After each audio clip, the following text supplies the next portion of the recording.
Ja, zdaj poteka ta mesec boja proti odvisnosti. Imamo en takšen nacionalni leitmotiv, skupaj zmoremo več, mladostnik na valovih današnjega časa. In tudi v okviru tega tudi mi delujemo v tem mesecu boja. Zdaj poskušamo predvsem okrepiti tisto zdravo pa pozitivno v mladostnikih, zato se zelo radi odzivamo na ta povabila za preventivne delavnice, bodi v šolah ali pa v drugih društvih, ki nas povabijo. Smo bili v preteklem mesecu že v kulturnem društvu Biser na Jesenicah, skupaj s sodelavcem sva za njih spregovorila o pasteh zasvojenosti, pa kako okrepiti ta pozitivni način življenja. Na osnovni šoli Prežiha Voranca bom letos tudi gostja za starše 7. razredov osnovne šole. Dogovarjamo se tudi v Bohinjski Bistrici na osnovni šoli za učence, pa zelo tudi sodelujemo tukaj na osnovni šoli Čufar na Jesenicah.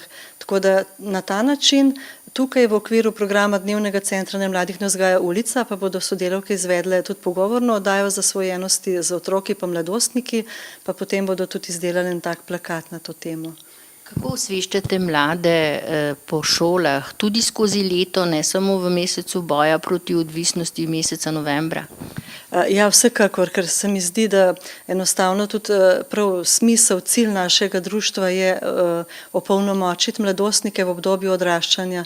To se dogaja predvsem tudi v okviru tega programa Dnevnega centra Nemladih ne vzgaja ulica na Jesenicah.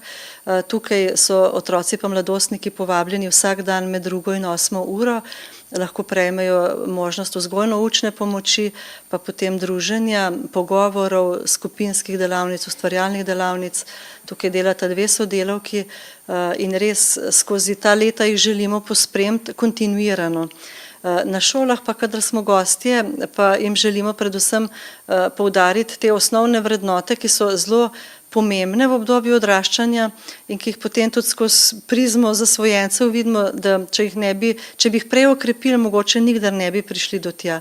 In to so gotovo ta vrednota odgovornosti, osebne odgovornosti, postopne rasti v samostojnosti, pa najbolj to, da mladostnik najde v sebi tisto, kaj ga žene, kaj je njegov smisel, kaj ga veseli, da res to nadgrajuje v sebi in da skozi to tudi lažje gradi bolj pozitivno samopodobo pa občutek lastne vrednosti.